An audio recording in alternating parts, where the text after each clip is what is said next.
Hey everyone, and welcome back to another video. And in this video I'm going to show you how to find items on Amazon for cheaper. Now this video is going to be particularly useful for individuals. Let's say that you want to go ahead and order some items from Amazon, but you want to go ahead and find it for cheaper. How do you actually go ahead and find items from Amazon to be cheaper? Now this video is going to be short, sweet, and simple, guys. There's not going to be a lot of steps involved.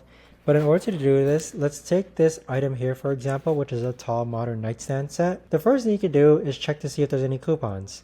So from this store in particular, you can see that they'll allow you to enter a $20 off coupon. So you can check that box.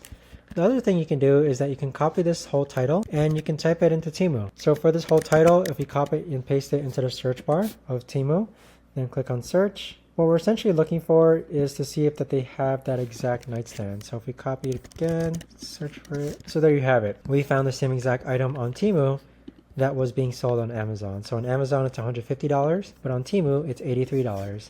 And it's the same exact item. But that right there, guys, is the best and easiest way that I know of to actually go ahead and find Amazon items for cheaper, is by using Temu. If you guys know of a better or easier way to actually do this, let me know in the comments down below. I would love to know. Thanks so much for watching, everyone, and I'll see you guys all in the next video.